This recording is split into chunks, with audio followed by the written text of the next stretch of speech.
Mon nom est Joao et j'ai toujours vécu dans une petite ville rurale, où la vie tournait autour de la ferme familiale. Depuis tout petit, j'ai appris à m'occuper des animaux et à aider aux récoltes.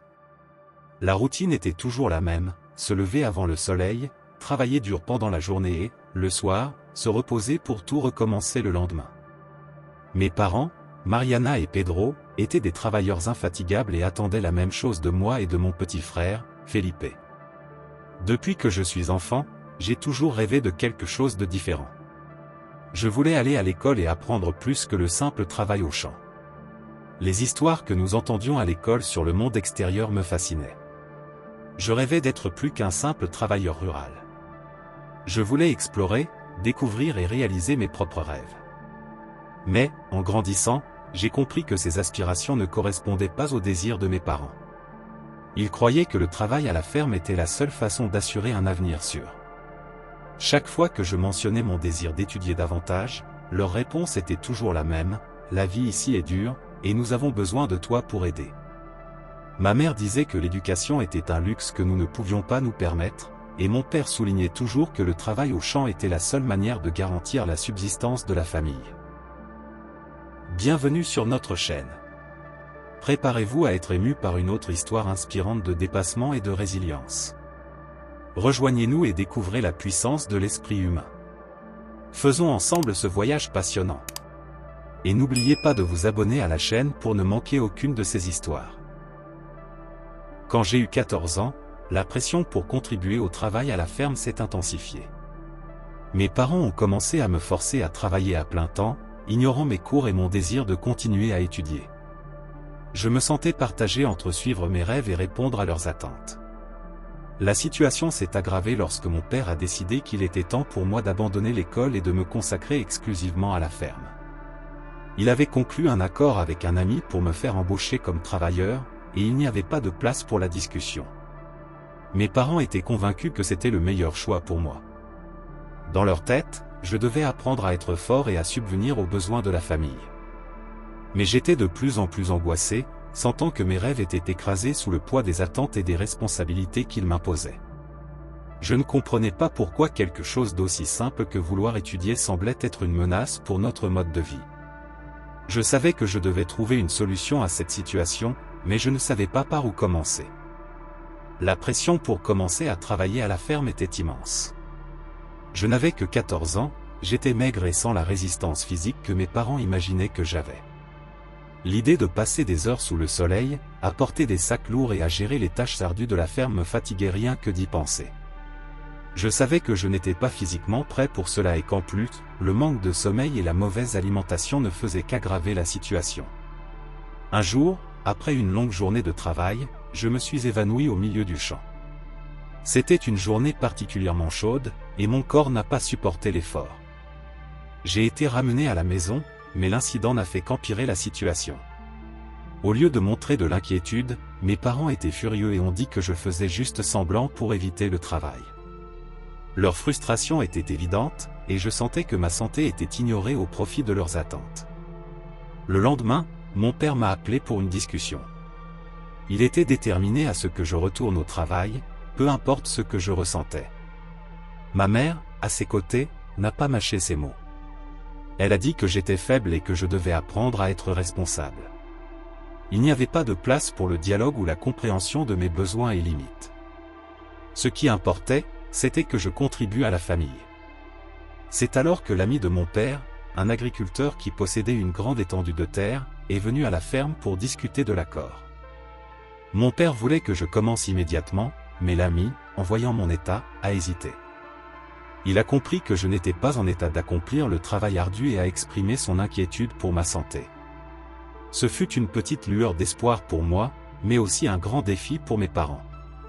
L'ami a décidé de ne plus m'embaucher, affirmant qu'il ne voulait pas se mêler des problèmes liés à ma condition. Cela a rendu mes parents encore plus irrités et frustrés. Ils étaient à court d'options et, une fois de plus, la responsabilité est retombée sur moi, comme si j'étais le seul coupable de la situation. Je ne pouvais pas comprendre pourquoi mes parents ne reconnaissaient pas la gravité de la situation et continuaient à insister pour que je travaille, même quand il était clair que je n'étais pas en état de le faire. La tension à la maison était insupportable, et je me voyais de plus en plus désespéré de trouver une issue. Mon seul espoir était que quelque chose change, que quelqu'un puisse m'aider à trouver un chemin différent et que mes parents comprennent enfin qu'il y avait plus dans la vie que simplement travailler à la ferme.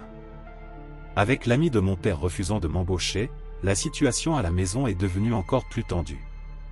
Mes parents étaient furieux et, par conséquent, la pression sur moi a augmenté. La situation devenait insoutenable et, dans un dernier effort pour éviter de travailler à la ferme, j'ai décidé de parler à nouveau à mes parents. Mon espoir était qu'ils comprennent combien je désirais continuer à étudier et l'importance de cela pour mon avenir. Ce soir-là, j'ai rassemblé tout le courage qu'il me restait et je me suis approché d'eux. J'ai expliqué à nouveau combien l'école était fondamentale pour moi et comment cela pourrait m'aider à construire une vie meilleure. Cependant, la conversation s'est rapidement transformée en confrontation. Mes parents étaient fermes dans leurs décisions et n'étaient pas disposés à considérer mes sentiments. Leur frustration face à ma résistance était palpable. Ma mère, avec une expression dure, insistait sur le fait que j'essayais simplement d'échapper aux responsabilités. Elle ne croyait pas en mes raisons et répétait que le travail à la ferme était nécessaire à la survie de la famille. Mon père, quant à lui, semblait encore plus inflexible. Il affirmait que j'étais égoïste et que je devais apprendre à être plus responsable. Le sentiment d'impuissance que je ressentais était écrasant. J'ai essayé d'argumenter que, si j'avais la chance d'étudier, je pourrais un jour aider à améliorer la situation de la famille de manière plus significative. Mais ces paroles semblaient n'avoir aucun effet. Mes parents étaient tellement focalisés sur le maintien de la tradition et du mode de vie qu'ils ne pouvaient pas voir la valeur de l'éducation pour moi. Ils croyaient que je trouvais simplement des excuses pour ne pas travailler et n'étaient pas disposés à écouter. La tension à la maison a atteint un point proche de l'explosion. Mes parents ont commencé à me traiter avec une froideur encore plus grande, et chaque jour devenait plus difficile. Je me sentais de plus en plus isolé et désemparé, comme si je luttais contre un mur infranchissable. Ce qui était un rêve devenait de plus en plus lointain, et je commençais à me demander si je parviendrais à trouver une solution à la situation. La situation semblait sans espoir, mais quelque chose en moi continuait à se battre. Je savais que je devais trouver un moyen d'aller de l'avant, même si cela signifiait affronter des défis encore plus grands. L'idée d'abandonner mes rêves d'éducation était insupportable, et j'étais déterminé à ne pas laisser les circonstances me vaincre. La situation à la maison a atteint un point de crise que je n'aurais jamais imaginé possible. La pression pour commencer à travailler à la ferme était si intense que mes parents sont devenus de plus en plus autoritaires et impitoyables. La tension accumulée a créé une atmosphère insupportable, où toute tentative de conversation ou de négociation était rapidement réduite au silence par des cris et des menaces. Un jour particulièrement difficile, ma santé a commencé à se détériorer. Le stress constant, combiné avec le manque de repos et une alimentation inadéquate, a commencé à affecter gravement mon corps. Je me sentais constamment fatigué et démotivé, et les symptômes d'épuisement devenaient de plus en plus évidents. La situation a atteint son apogée lorsque je me suis évanoui à nouveau, cette fois à la maison, après une journée exténuante à la ferme. Quand je me suis réveillé, j'étais dans mon lit, avec mes parents qui se disputaient vivement à côté de moi. Ils étaient furieux parce qu'ils pensaient que je faisais semblant pour éviter le travail. La dispute a pris une tournure inattendue lorsque mon père, dans un moment de frustration, a décidé que la seule solution était de me chasser de la maison. Il était convaincu que mon manque de volonté de travailler à la ferme compromettait le bien-être de la famille. Ma mère, bien que réticente, a fini par accepter cette décision. Elle croyait que peut-être j'avais besoin d'apprendre une leçon difficile pour comprendre l'importance du travail acharné. La sensation de trahison et de désespoir était écrasante. Je n'aurais jamais imaginé que mes parents, qui avaient toujours été mon soutien et ma sécurité, pourraient m'abandonner de cette manière. La décision a été prise rapidement et sans aucune réelle discussion sur les implications de me mettre à la porte. J'ai été forcé de quitter la maison avec seulement quelques vêtements et effets personnels. Le froid mordant de la nuit semblait refléter le vide que je ressentais à l'intérieur. Je n'avais nulle part où aller, sans argent ni ressources, l'incertitude de l'avenir était terrifiante. La seule consolation était de savoir que mon oncle Polo, qui vivait dans une ville proche, pourrait être mon seul espoir. Désespéré et le cœur lourd, j'ai décidé de chercher de l'aide auprès de mon oncle. Même sans être sûr qu'il serait disposé à m'aider, c'était la seule option qui me restait. Avec le peu que j'avais réussi à rassembler, j'ai pris un bus en direction de chez lui. Je savais que c'était une petite chance, mais c'était la seule que j'avais. Le voyage fut long et angoissant, et je ne savais pas à quoi m'attendre en arrivant. Lorsque je suis finalement arrivé chez mon oncle, j'étais épuisé et désolé, mais aussi plein d'espoir. J'ai frappé à la porte avec la dernière goutte de courage que j'avais. La réponse de mon oncle, en ouvrant la porte, serait le facteur décisif qui déterminerait le prochain chapitre de ma vie. Le chemin jusqu'à la maison de mon oncle Polo semblait interminable, et l'espoir qu'il accepte de m'aider était la seule chose qui me maintenait en mouvement. Lorsque j'arrivai enfin, je fus accueilli avec une mélange de surprise et de préoccupation. Mon oncle, un homme d'âge moyen avec un regard bienveillant, me vit dans cette situation et comprit immédiatement combien cela avait été difficile pour moi. Il m'offrit un endroit où loger et insista pour que je rentre afin de me réchauffer et de me reposer. Sa maison était petite mais accueillante, avec un parfum de cuisine maison qui me rappela les meilleurs moments passés chez moi. Il était rassurant de trouver un espace où je pouvais me rétablir physiquement et émotionnellement. L'inquiétude et la tension que je ressentais s'atténuèrent un peu lorsque je commençai à me installer. En m'asseyant à la table pour un repas chaud, mon oncle Polo me posa des questions sur ce qui s'était passé. Il écouta attentivement, sans interrompre, et montra une véritable empathie pour ma situation. J'expliquai ce qui était arrivé à mes parents, comment ils avaient décidé de me chasser de la maison et la lutte que j'avais eue pour maintenir mes rêves vivants. La douleur et la frustration que je portais étaient visibles dans chaque mot que je prononçais. En entendant mon histoire, mon oncle fut clairement bouleversé. Il n'avait aucune idée de l'ampleur des difficultés auxquelles j'avais été confronté. Après un moment de réflexion, il décida qu'il voulait réellement aider. Mon autre oncle Carlos, qui vivait dans une autre ville, apprit ma situation par le biais d'un appel de mon oncle Polo.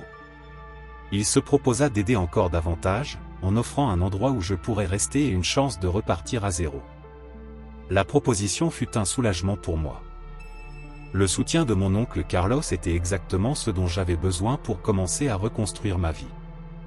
Il m'offrit une place chez lui, loin des tensions et des problèmes que j'avais rencontrés à la ferme. De plus, il s'engagea à m'aider dans mon éducation, me permettant de retourner à l'école et de poursuivre mes rêves académiques. Le geste des deux oncles fut un phare d'espoir dans l'obscurité que j'avais vécue. La sensation d'être accueilli et d'avoir l'opportunité de recommencer me donna la force nécessaire pour affronter l'avenir. Je savais que le chemin ne serait pas facile, mais au moins maintenant j'avais une véritable chance de transformer ma vie et de rechercher l'éducation que j'avais toujours désirée. Avec un sentiment renouvelé d'espoir et de gratitude, je me préparais à commencer ce nouveau chapitre de ma vie, sachant que, malgré les défis encore à venir, j'avais du soutien et une nouvelle chance d'atteindre mes objectifs. Chez mon oncle Carlos, ma vie a commencé à changer de manière inattendue. L'environnement chaleureux et le soutien constant de mon oncle m'ont apporté une nouvelle perspective. Ce qui semblait autrefois être un cauchemar se transformait maintenant en une nouvelle chance de recommencer. En me installant dans la chambre que mon oncle avait préparée pour moi, j'ai commencé à sentir un poids se retirer de mes épaules. La routine que je connaissais était complètement différente, mais dans le bon sens. La vie quotidienne chez mon oncle Carlos était plus calme et organisée. Il m'a encouragé à m'inscrire à l'école locale, ce qui a été un soulagement. Recommencer à étudier a été l'un des pas les plus significatifs pour retrouver l'espoir et la motivation. L'environnement scolaire était nouveau et différent, mais j'étais déterminé à tirer le meilleur parti de cette opportunité. Mes journées ont commencé à se remplir de nouveaux défis et apprentissages. Les cours étaient stimulants, mais la perspective d'apprendre et de grandir me donnait une nouvelle énergie. Je me suis impliqué dans diverses activités parascolaires, essayant d'explorer mes intérêts et de découvrir de nouveaux talents. La bibliothèque de l'école est devenue mon endroit préféré, où je passais des heures plongées dans des livres et des matières qui semblaient auparavant hors de portée. Le soutien de mon oncle Carlos a été crucial pendant cette phase d'adaptation. Il s'est assuré que j'avais toutes les ressources nécessaires pour mes études et m'a encouragé à participer à des groupes et activités qui pouvaient élargir mes horizons. Il m'a présenté de nouvelles opportunités et m'a aidé à établir des objectifs clairs pour l'avenir.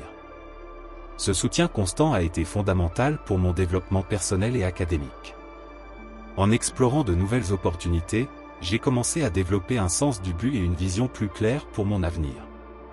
La vie avec mon oncle Carlos était différente de celle que je connaissais, mais elle était pleine de promesses et de possibilités. Le sentiment d'espoir renouvelé me faisait croire que je pourrais atteindre mes objectifs et construire une vie meilleure pour moi-même. Malgré les défis qui étaient encore à venir, j'étais prêt à les affronter. La nouvelle vie que je construisais me donnait un sentiment d'accomplissement et un nouveau sens d'appartenance. Chaque jour était une chance d'apprendre quelque chose de nouveau et de grandir, et j'étais déterminé à tirer le meilleur parti de chaque opportunité qui se présenterait. Le changement était profond, et j'étais enthousiasmé par l'avenir qui se dessinait devant moi. Avec le soutien de mon oncle Carlos et la chance de recommencer, j'étais prêt à écrire un nouveau chapitre de ma vie, rempli d'espoir et de détermination pour atteindre mes rêves. Bien que ma nouvelle vie avec l'oncle Carlos fût pleine d'opportunités et d'espoir, affronter une vie nouvelle n'a pas été facile. L'adaptation au nouvel environnement et le rythme scolaire ont été accompagnés de défis personnels qui m'ont testé de manière inattendue. Le premier grand défi fut l'adaptation au système scolaire.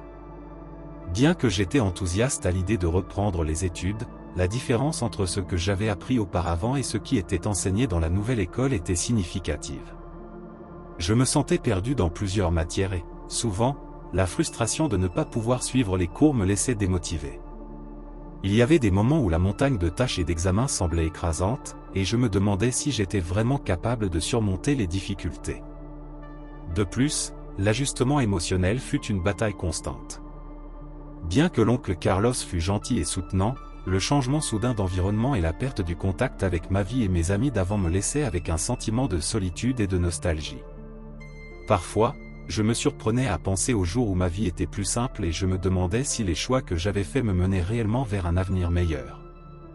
Ces sentiments de doute et d'insécurité étaient difficiles à gérer, et il y avait des jours où je me sentais complètement démuni. Mon estime de soi fut également mise à l'épreuve. Je ressentais une pression constante pour prouver que je méritais la nouvelle chance qui m'était donnée. La comparaison avec d'autres élèves qui semblaient si à l'aise et réussis me faisait douter de mes propres compétences et capacités. Ce sentiment d'inadéquation était un poids supplémentaire que je portais chaque jour, et surmonter ces pensées négatives était un défi constant. En plus des défis académiques et émotionnels, je devais aussi faire face à des questions pratiques, comme la gestion de mon temps et l'équilibre entre les responsabilités scolaires et les autres activités. L'organisation et la planification étaient des compétences nouvelles pour moi, et souvent, je luttais pour trouver un équilibre entre études, tâches ménagères et moments de loisirs. Malgré ces obstacles, je savais que la persévérance était essentielle. Le soutien de l'oncle Carlos et la nouvelle chance que j'avais de reconstruire ma vie m'ont motivé à continuer à me battre, même lorsque les difficultés semblaient insurmontables. J'ai appris que faire face aux défis fait partie du processus de croissance et qu'avec patience et effort, je pouvais surmonter les barrières qui se dressaient sur mon chemin. Le parcours était loin d'être facile, mais chaque défi que je rencontrais était une opportunité d'apprendre et de grandir. Avec le temps, j'ai commencé à trouver des moyens de mieux gérer les difficultés et à développer une résilience qui m'aiderait à affronter les défis futurs avec plus de confiance.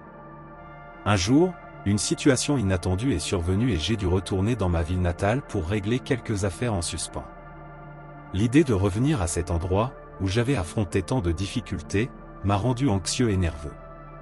La pensée de retrouver mes parents était particulièrement effrayante, mais c'était quelque chose qui devait être fait. Le voyage de retour était chargé d'émotions conflictuelles. Bien que le chemin me semblait familier, les souvenirs du passé, avec toutes leurs douleurs et conflits, ont commencé à ressurgir. Je me demandais comment allaient mes parents, s'ils avaient changé ou s'ils étaient encore prisonniers des mêmes attitudes qui m'avaient éloigné d'eux. L'anxiété m'accompagnait à chaque kilomètre parcouru. Lorsque je suis enfin arrivé en ville, j'ai constaté que rien n'avait vraiment changé. Le même paysage rural et les mêmes petites rues semblaient exactement comme avant. La sensation d'étrangeté m'a envahi en entrant dans l'ancienne voisine, et je me suis senti comme si j'étais dans un lieu entre deux mondes, le passé et le présent. La première tâche était d'aller à l'ancienne maison de mes parents. Quand je l'ai vue de loin, mon cœur s'est accéléré. Affronter cette partie du passé était quelque chose que j'avais évité pendant un certain temps, mais maintenant il n'y avait plus de retour en arrière. J'ai frappé à la porte, et la sensation d'incertitude m'a envahi. Ma mère a ouvert la porte, et son expression en me voyant était un mélange de surprise et de nervosité. Le temps semblait s'être figé pendant un moment, et j'ai pu voir les rides d'inquiétude et le regard fatigué sur son visage. Elle m'a invité à entrer, et j'ai réalisé que j'étais confronté à une version du passé que j'avais essayé de laisser derrière moi. L'environnement à l'intérieur de la maison était familier, mais il y avait une sensation de découragement. La maison était dans un état précaire, et j'ai remarqué le manque de soins dans certains aspects. Cela m'a fait réfléchir sur les raisons pour lesquelles j'avais décidé de partir en premier lieu et m'a ramené au souvenir de désespoir et de frustration. Lorsque mon père est apparu, la tension entre nous était palpable. L'affrontement inévitable avec lui était quelque chose que je redoutais, mais c'était nécessaire pour régler les affaires en suspens. La conversation a été difficile et chargée d'émotions refoulées. Mon père a exprimé un mélange de ressentiment et de regret, et j'ai essayé de rester calme, malgré la douleur que je ressentais en revivant ces souvenirs. La rencontre a été un rappel douloureux de pourquoi j'avais choisi de quitter cet endroit. Cependant, c'était aussi une opportunité pour affronter le passé et trouver une certaine forme de clôture. Tout en traitant les affaires qui m'avaient ramené, je m'efforçais de maintenir la dignité et la force que j'avais développées depuis que j'avais quitté cette ville.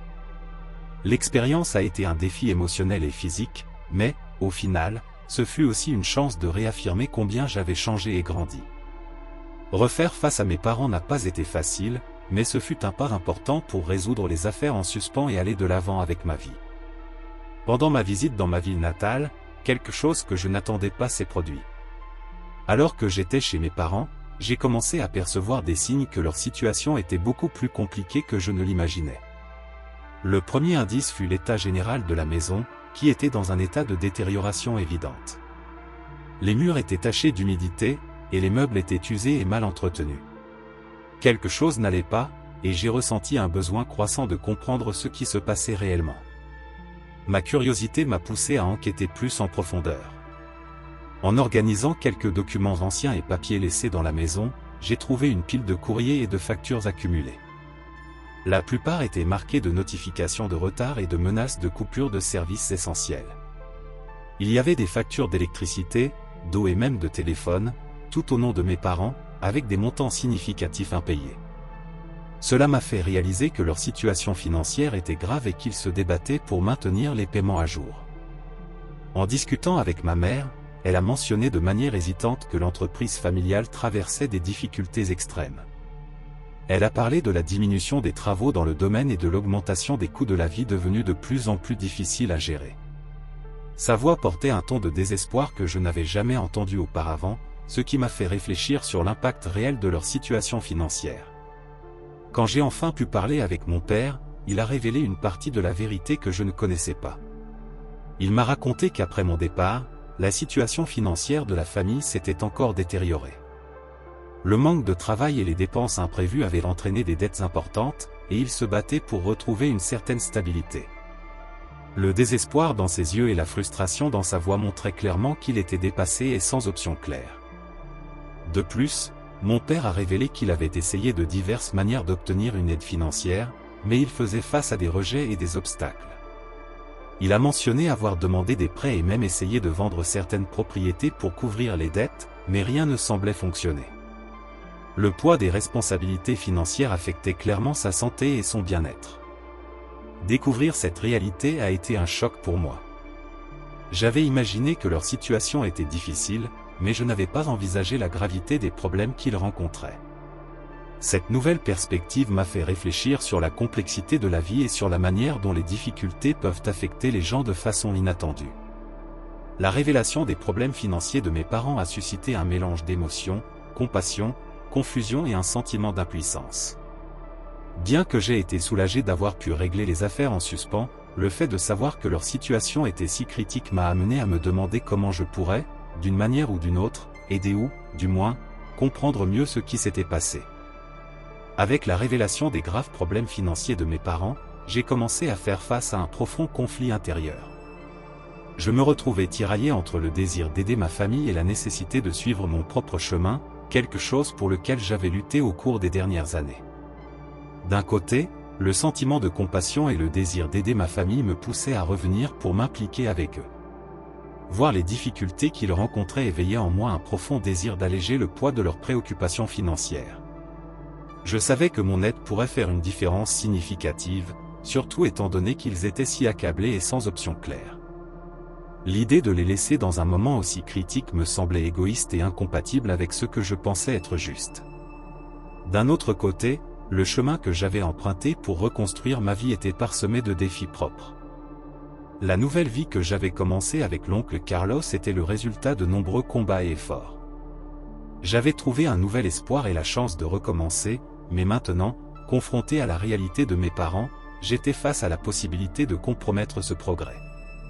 L'idée d'abandonner mes plans et de retourner dans ma ville natale pour aider à gérer les problèmes financiers me causait de l'anxiété et de l'incertitude.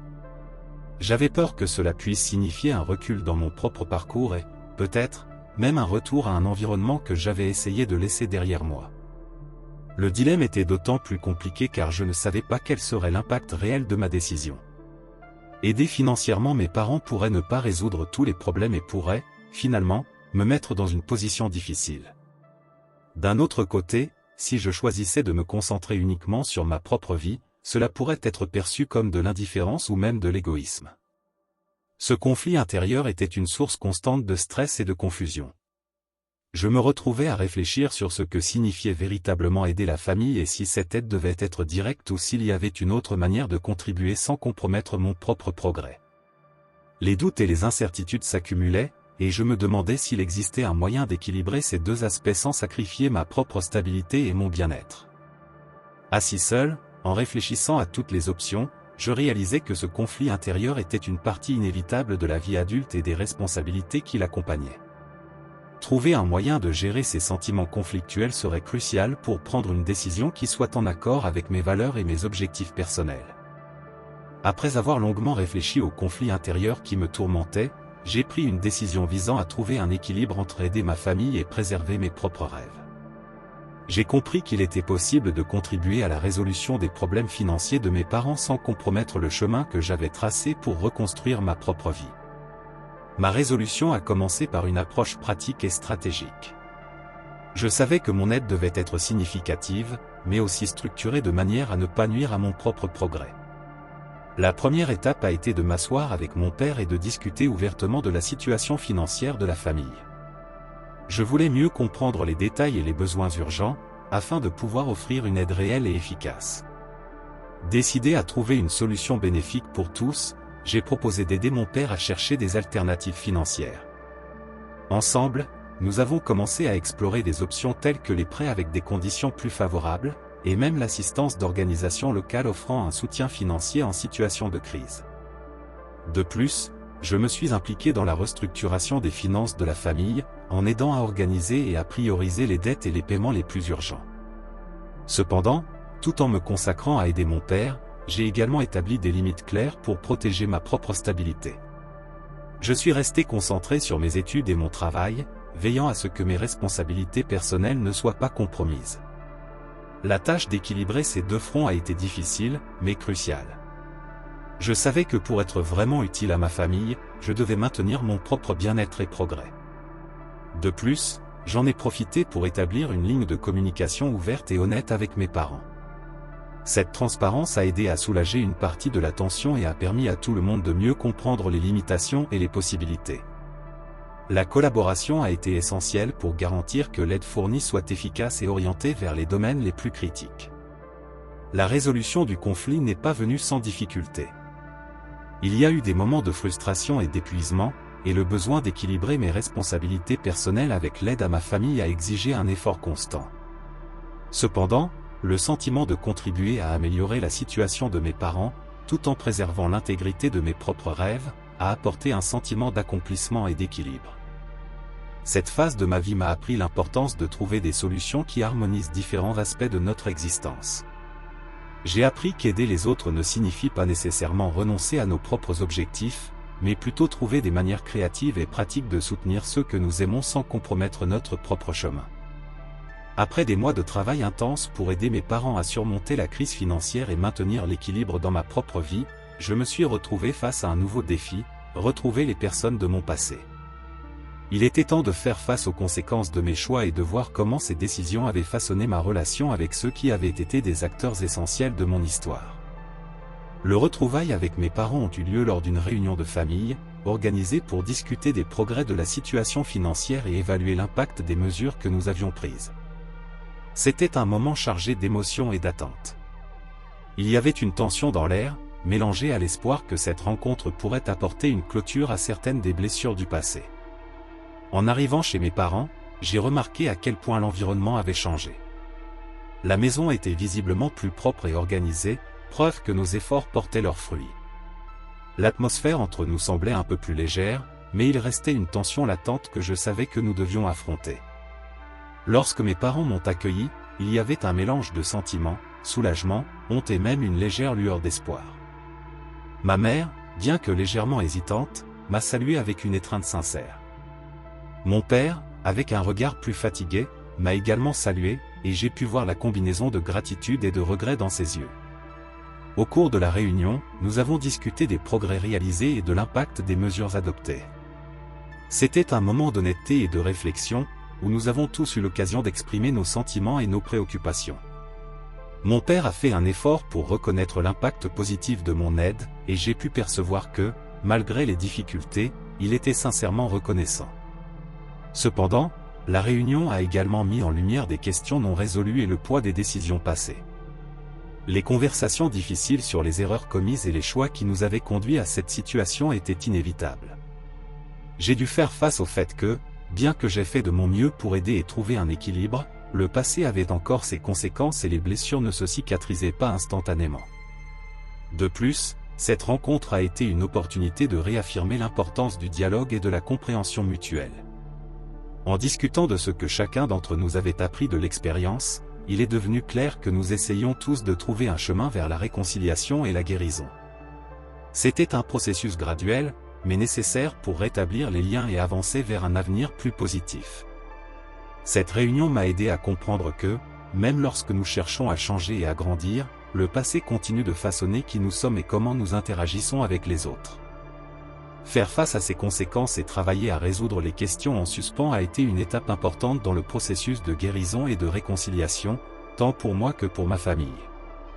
Après la réunion avec mes parents et la tentative de concilier le passé avec le présent, je me suis senti poussé à réfléchir profondément sur tout ce que j'avais vécu. C'était un moment d'introspection, où je cherchais à comprendre l'impact de mes expériences et comment elles avaient façonné la personne que je suis devenu. Assis dans un coin tranquille de la maison de l'oncle Carlos, j'ai commencé à réévaluer les événements des dernières années. J'ai pensé à la façon dont tout avait commencé, depuis l'expulsion de la maison, en passant par la lutte pour trouver un nouveau chemin, jusqu'aux défis et réussites qui étaient apparus tout au long du processus. Chaque étape de mon voyage semblait entrelacée avec des leçons précieuses qui, d'une manière ou d'une autre, ont contribué à ma croissance personnelle. Un des aspects les plus marquants de cette réflexion a été la reconnaissance de combien j'avais mûri. Les difficultés et adversités que j'ai affrontées n'ont pas seulement testé ma résilience, mais m'ont également appris à apprécier des choses que je prenais auparavant pour acquises. La bataille pour équilibrer l'aide à ma famille avec la préservation de mes propres rêves m'a montré l'importance de trouver l'harmonie entre les différents aspects de la vie. J'ai réalisé que la véritable essence de la vie ne résidait pas seulement dans les objectifs et les accomplissements matériels, mais dans la manière dont nous faisons face aux adversités et dans la façon dont nous valorisons les personnes autour de nous. L'expérience m'a appris que la véritable croissance vient de la capacité à apprendre des défis et à utiliser ces leçons pour construire une vie plus significative et équilibrée. De plus, les relations que j'avais tenté de reconstruire, notamment avec mes parents, ont mis en lumière l'importance de la compréhension et du pardon. J'ai appris que, même lorsque les relations sont compliquées, il est possible de rechercher une compréhension mutuelle et de travailler à résoudre les conflits de manière constructive. La douleur et la souffrance que j'ai éprouvées tout au long du voyage ont été transformées en sagesse et en empathie, me permettant de mieux gérer les complexités des relations familiales. Le processus de réflexion m'a également aidé à réaffirmer mes valeurs et priorités. Je me suis rendu compte qu'au cours de tout le voyage, l'essentiel était de maintenir l'intégrité et l'authenticité, tant par rapport à moi-même qu'aux autres. Les difficultés m'ont appris à apprécier les petites choses et à chercher le véritable bonheur non seulement à travers des réalisations externes, mais aussi à travers la paix intérieure et la connexion authentique avec ceux que j'aime.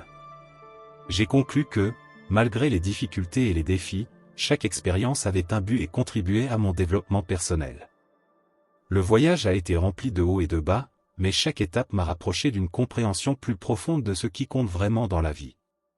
Cette prise de conscience a apporté une nouvelle perspective et un sentiment de gratitude pour les leçons apprises et les opportunités de croissance. Avec le poids des expériences passées commençant enfin à se stabiliser, ma vie a commencé à trouver un nouvel équilibre. J'avais affronté d'immenses défis, pris des décisions difficiles et appris des leçons précieuses en cours de route. Maintenant, il était temps de consolider tout ce que j'avais appris et de poursuivre avec un nouveau but et une nouvelle clarté. J'ai décidé de continuer à investir dans mes études, car je savais que l'éducation était la clé pour construire un avenir plus solide et prometteur. Mes journées étaient remplies de cours, d'études et de projets académiques, et je m'y consacrais avec une nouvelle détermination. La sensation de progrès et d'accomplissement dans mes études me donnait non seulement la confiance nécessaire pour avancer, mais me procurait également un sentiment de but et de réalisation personnelle. Parallèlement, j'ai maintenu mon engagement envers ma famille. Aider mes parents à surmonter la crise financière et suivre leur progrès restait une priorité. Mon approche était maintenant plus équilibrée, où je parvenais à offrir du soutien sans sacrifier mes propres rêves et ambitions. Cette nouvelle dynamique a apporté un sentiment d'harmonie entre mes responsabilités personnelles et familiales. Trouver un nouveau but dans la vie a également été une partie essentielle de ce processus de résolution. À travers les difficultés, j'avais découvert la valeur de contribuer au bien-être des autres et l'importance de chercher un impact positif dans le monde qui m'entoure. Ainsi, j'ai commencé à m'impliquer dans des projets communautaires et des activités de bénévolat, utilisant mes expériences et compétences pour aider d'autres personnes dans des situations similaires à celles que j'avais rencontrées. Cette nouvelle phase de ma vie a apporté un sentiment de satisfaction et d'accomplissement. Je savais que j'avais surmonté de grands obstacles et que j'étais émergé plus fort et plus conscient. Les leçons apprises m'ont aidé à mieux définir mes objectifs et à comprendre ce qui comptait réellement pour moi. La quête d'équilibre, de but et de connexion authentique avec les autres est devenue la base de ma vie. Mon voyage a été long et rempli de défis, mais la résolution finale a été une réalisation significative. L'équilibre que j'ai trouvé m'a permis de vivre une vie plus pleine et significative, où je pouvais poursuivre mes rêves tout en continuant à soutenir et à prendre soin de ceux que j'aimais. Cette nouvelle perspective m'a donné la confiance nécessaire pour affronter les défis futurs avec optimisme et la certitude que, malgré les difficultés, il y a toujours un moyen de trouver un chemin vers l'accomplissement et la croissance personnelle. Aujourd'hui, en regardant en arrière, je vois comment chaque défi et chaque choix m'ont façonné de manière profonde et inattendue. Mon parcours a été rempli de hauts et de bas, de moments de doute et de révélation, mais chaque expérience a contribué à ma croissance et à ma compréhension personnelle. Je me souviens des jours difficiles où la lutte semblait interminable, et de la douleur que j'ai ressentie en affrontant les adversités. Mais maintenant, en réfléchissant à tout ce que j'ai traversé, je réalise que ces difficultés ont été essentielles pour me forger en la personne que je suis aujourd'hui. Chaque obstacle surmonté et chaque leçon apprise ont été des étapes cruciales dans la construction de ma résilience et de ma détermination. La vie, comme j'ai appris, est un cycle constant de défis et de réussites. L'important est comment nous choisissons de faire face aux adversités et comment nous utilisons nos expériences pour avancer. L'espoir et la détermination sont devenus mes alliés inséparables. Ils m'ont aidé à trouver la force nécessaire pour avancer, même lorsque le chemin semblait incertain et rempli d'incertitudes. Les leçons apprises tout au long de ce parcours m'ont montré qu'en dépit des difficultés inévitables, il y a toujours une manière de trouver du sens et un but. Je crois fermement qu'avec une attitude positive et une vision claire de nos objectifs, nous pouvons surmonter n'importe quel obstacle et construire une vie qui résonne véritablement avec nos valeurs et nos aspirations. Maintenant, ma vie est le reflet de cette sagesse nouvellement découverte. Je continue à affronter de nouveaux défis avec le même espoir et la même détermination qui m'ont guidé par le passé. Les difficultés m'ont appris à apprécier chaque moment et à reconnaître l'importance de continuer avec un cœur ouvert et un esprit résilient.